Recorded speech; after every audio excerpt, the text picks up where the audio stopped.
You know what's crazy? 3 months ago, if you asked me whether Caitlin Clark would ever leave the WNBA, I would have laughed in your face. Not a chance. This is someone who's wanted to play in that league since she was a kid. Someone who turned down massive offers just to stay where she felt she belonged. But something's changed. And I'm not talking about some small shift. I'm talking about a perfect storm that could pull her away from everything she's worked for. A Saudi-backed basketball league is emerging from the shadows. Project B. And they're not messing around with pocket change.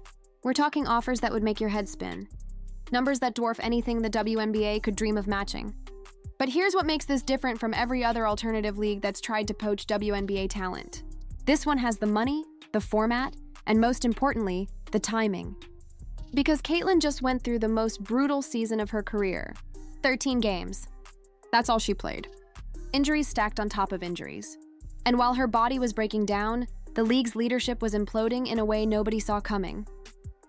So yeah, for the first time ever, I think she might actually consider walking away. And if she does, the entire landscape of women's basketball changes overnight. I'm going to break down exactly what Project B is offering, why the timing couldn't be worse for the WNBA, and the 5 reasons Caitlin might actually say yes to a deal that could be worth over $200 million. But first, smash that like button if you think it's time for Caitlin to finally get paid what she's worth. And drop a comment telling me whether you think she stays loyal or takes the bag. Let's talk about what Project B actually is. Because this isn't some fly-by-night operation thrown together by people who don't understand basketball. This league was founded by Grady Burnett, who spent years as an executive at Google and Facebook, and Jeff Prentice, the guy who co-founded Skype. These aren't basketball people trying to play business. They're business people who know how to scale global products.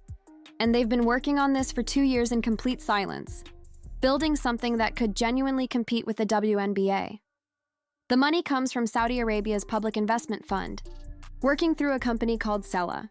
And before you write this off as another vanity project, look at who they got to invest. Candace Parker? Let me say that again. Candace Parker, one of the most respected names in women's basketball history, is an investor. So is Novak Djokovic, one of the greatest tennis players ever. Steve Young, Hall of Fame quarterback. Sloane Stephens, US Open champion. And Alana Beard, former WNBA star, is now the chief basketball officer. That's not just a title. She's running the basketball operations directly. The format is 6 teams with 11 players each. 7 tournaments lasting 2 weeks apiece, staged across Asia, Europe, and the Americas. The season runs from November to April, which technically doesn't overlap with the WNBA. But here's the thing. Just because it doesn't overlap doesn't mean players will want to do both. When you're getting paid 10 times more to play Project B, why would you burn yourself out going back to the WNBA for a fraction of the money? And honestly, I could see Project B making it a contract requirement. Choose us or choose them. Not both. Right now, under the WNBA's proposed contract structure, the Supermax salary is around $850,000. The veteran minimum sits at $300,000. Now imagine you're a solid role player pulling down that $300,000, and someone walks up offering you $3 million. $5 million. Maybe more. For a shorter season with better travel and first-class treatment everywhere you go. That's not just tempting. That's generational wealth for women who've been grinding overseas every off-season just to make ends meet. And it gets even better. There's talk of equity deals. Players wouldn't just get paid. They'd own a piece of the league itself. That's something the WNBA has never even considered offering. According to multiple reports, some players have already quietly signed on. Nothing public yet, but it's happening behind the scenes. The dominoes are starting to fall. Now let's talk about the Saudi money machine, because people need to understand the scale we're dealing with here. This isn't a league scraping together investors and hoping to break even in 5 years. Saudi Arabia has been aggressively investing in sports for the past decade, and when they go in, they go all in. Cristiano Ronaldo got a $700 million contract. Neymar pulled in $300 million. These aren't typos. That's the kind of money Saudi sports investments generate. Then there's LIV Golf, which absolutely wrecked the PGA Tour by throwing insane money at top players. We're talking about guys who swore they'd never leave, suddenly signing contracts worth tens of millions, sometimes hundreds of millions. The #1 LIV Golf player earned $300 million. Phil Mickelson got $200 million. The list goes on, and the PGA had no answer for it. They couldn't compete financially, so they tried to shame players into staying loyal. It didn't work. Money talks, Project B's people are already telling investors they plan to pay 10 times current WNBA salaries. And remember, that's for regular players. For someone like Caitlin Clark, the number would be astronomically higher. We've heard 50 million thrown around in reports. But I'm here to tell you that's not even close to what they'll actually offer. I'll get to the real numbers in a minute, but just understand this. Saudi Arabia doesn't do things halfway. If they want Caitlin Clark, they'll pay whatever it takes to get her. And the second she signs, every other top player in the world will be getting phone calls. But before we get into what Caitlin might be offered, we need to talk about why this year specifically might have changed her thinking. Because her sophomore season was a nightmare from start to finish. She only played 13 games. 13. This is someone who never missed a game at Iowa. Someone who played through everything during her record-breaking rookie year. But this season, her body just couldn't hold up. It started with a quad strain that kept her out for weeks. Then came the groin injuries. Multiple groin issues that kept flaring up every time she tried to come back. Then ankle problems on top of that. She'd play a game or two, look like she was rounding into form, and then break down again. For a player whose entire game is built on explosiveness and constant movement, those kinds of injuries are devastating. And a lot of people believe the physicality and questionable officiating she dealt with her rookie year contributed to this injury spiral. But while Caitlin was battling her body, the WNBA's leadership was imploding in spectacular fashion. Nafisa Collier, one of the league's biggest stars, gave an exit interview that absolutely torched Commissioner Cathy Engelbert. And I'm not talking about mild criticism. Collier called the WNBA leadership the worst in the world. She said Engelbert was dismissive and disconnected from players. She brought up an alleged comment where Engelbert supposedly said players should be on their knees thanking her for the deal she got them. That's not taken out of context. That's scorched earth. And here's what made it even more damaging. Other stars immediately backed Collier up. Aja Wilson, the reigning MVP, co-signed everything. Angel Reese jumped in supporting her. Sophie Cunningham agreed. This wasn't one disgruntled player. This was a full-blown revolt against the commissioner. And when reporters asked Caitlin about it, she didn't distance herself from Collier's comments. She said Collier made valid points about the leadership. That's as close as Caitlin gets to throwing shade publicly. So you've got Caitlin coming off the worst injury year of her life, watching the league's leadership get absolutely roasted by her peers, and then a Saudi-backed league emerges offering financial security she'll never see in the WNBA. The timing couldn't be more perfect for Project B to make their critical to Project B's success. Because she's not just an investor putting money in, she's the recruiter. Think about it. Candace is one of the most respected voices women's basketball has ever produced. She's a champion, a Hall of Famer, and someone who commands respect from every generation of players. When Candace Parker calls you and says she's involved in something, you listen. And Candace has made her feelings about WNBA leadership crystal clear. She's compared Engelbert unfavorably to Adam Silver, pointing out how the NBA commissioner sends her congratulations texts, Christmas gifts, and messages when major life events happen. Meanwhile, she says she's never heard from Engelbert. Not when she signed a broadcast deal with Amazon. Not when she had her third child. Not when she retired after a Hall of Fame career. Nothing. That's not just bad optics. That's a complete breakdown in relationship management at the highest level. Candace's entire message has been about putting business first. Not egos, not politics. Not personal drama. Just grow the game and make sure players get paid. That philosophy aligns perfectly with what Project B is trying to build. And the comparison to LIV Golf is unavoidable here. When LIV wanted to disrupt the PGA, they got Greg Norman, a retired legend who knew exactly how to target players and make them question their loyalty. Project B has Candace Parker. She has relationships with every top player in the league. She knows what they're making. She knows what they're frustrated about. And she can tell them exactly why Project B is the better option. Do you really think Candace isn't talking to players right now?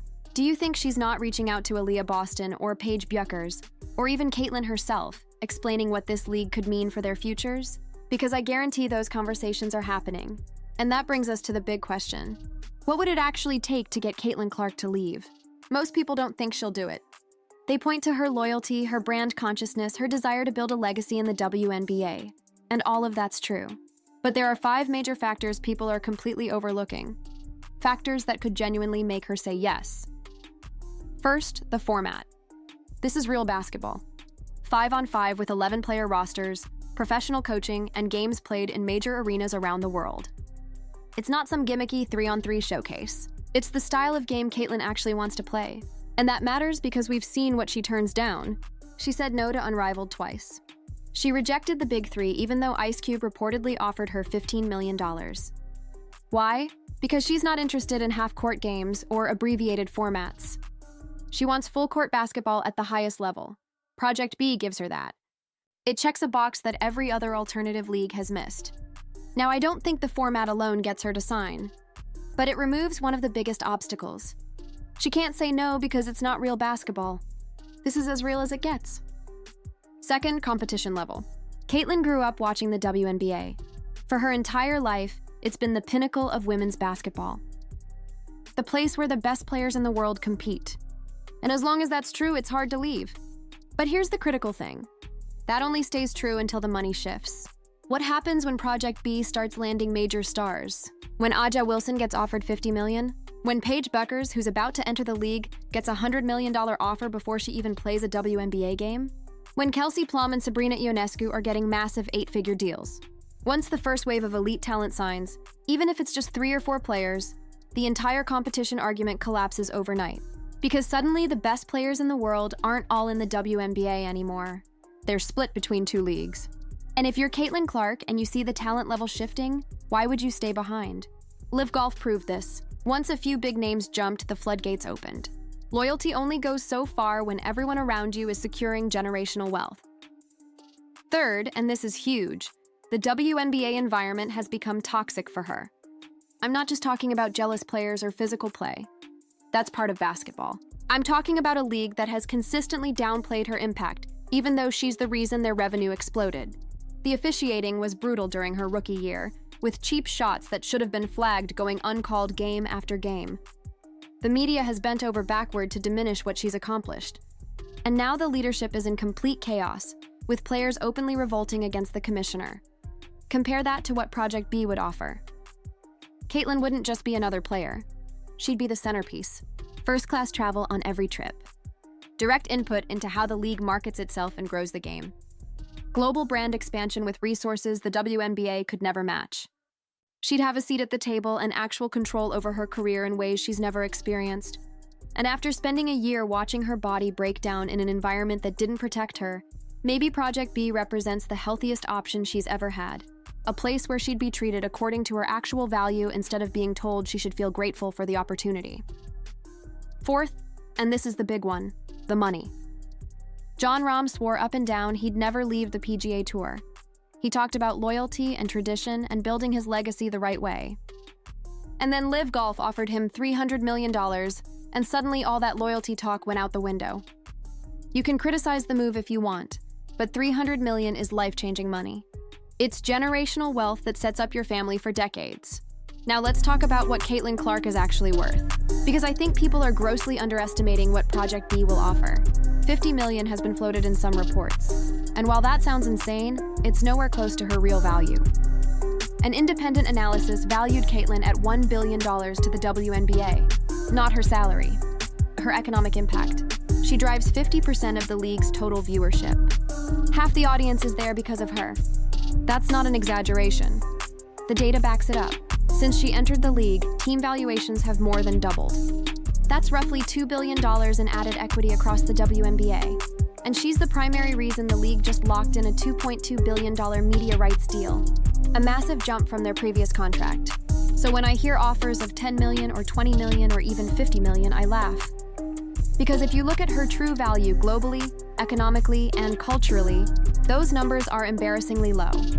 I think Project B could offer $100 million, maybe $150, possibly $200 million or more. And it would still be a smart investment. Because the second Caitlin signs, the league's value jumps by over $1 billion instantly. Sponsors flood in, broadcast partners line up. The world starts watching. She brings instant legitimacy, instant attention, and instant revenue. If they offered her $500 million, it would probably still make financial sense. Because without her, Project B is just unrivaled with bigger paychecks. With her, it becomes a legitimate threat to the WNBA's existence. And fifth, there's the legacy question. A lot of people think playing in a Saudi-backed league would hurt her image or tarnish what she's built. But let's not forget that WNBA legends have taken international money before without damaging their reputations. Diana Taurasi, arguably the greatest player in WNBA history, was paid so much by a Russian team that she skipped an entire WNBA season. She just didn't play, stayed in Russia, collected her money, and when she came back, her legacy was completely untouched. She's still considered the GOAT, so if Caitlin took a deal with Project B for, let's say, 3 years and $200 million, then came back to the WNBA at 27 years old, still in her prime, she could absolutely build the traditional American legacy people think she wants. She'd lose some fans over the Saudi connection. That's unavoidable. But I'd bet a lot of her supporters would actually celebrate her for finally getting paid properly and showing the WNBA what happens when you disrespect your biggest star. But all of this is happening against the backdrop of a league in complete crisis mode. The current collective bargaining agreement expires at the end of this month, and the players in league are reportedly far apart in negotiations. The main sticking point is revenue sharing and how stars like Caitlin are making pennies while generating billions in value. There's a real possibility of a lockout for the 2026 season. If that happens, if there's no WNBA basketball next year, Project B's timing becomes absolutely perfect. And even if the CBA gets done, what happens to Kathy Engelbert? She's being booed by fans at games. Players are openly calling for new leadership. Major stars are torching her in interviews. If she somehow survives and stays as commissioner, does anything actually change? Or does the dysfunction continue? Because if the same leadership that created this mess stays in power, why would Caitlin believe things will improve? Let's zoom out and look at what this means for everyone. If Project B lands Caitlin Clark, Unrivaled is finished. They can't compete with Saudi money. The WNBA would be in crisis mode, trying to hold on to their other stars as massive offers start rolling in. Sophie Cunningham, a good player but not a superstar, could reportedly get $5 million from Project B. There's zero chance she makes that in the WNBA or Unrivaled. When that kind of money enters the equation, players go where they're valued, and once Caitlin signs, the floodgates open. Every other top player gets a call. Every agent starts negotiating. The entire structure of women's basketball shifts in a matter of months. This isn't a hypothetical. This is an existential threat to the WNBA's dominance. They've spent decades building themselves as the only legitimate option for elite women's basketball players. Project B could destroy that positioning in one offseason. So where does that leave us? Look, I'm not saying Caitlin's definitely leaving. As of right now, every indication is that she wants to stay in the WNBA and build her legacy there. She's turned down big money before. She's shown loyalty when it would have been easier to chase dollars. But this situation is different. After an injury-riddled year where her body broke down, after watching the league's leadership implode and players revolt, after being undervalued and disrespected despite driving billions in revenue, when someone walks up and offers you 9 figures to be treated like the superstar you actually are, that's not an easy decision anymore. Project B is going to make their offer. And it's going to be massive. Bigger than anything we've seen in women's sports history. The question isn't whether they'll try to get her. The question is whether Caitlin can say no. Because loyalty has limits.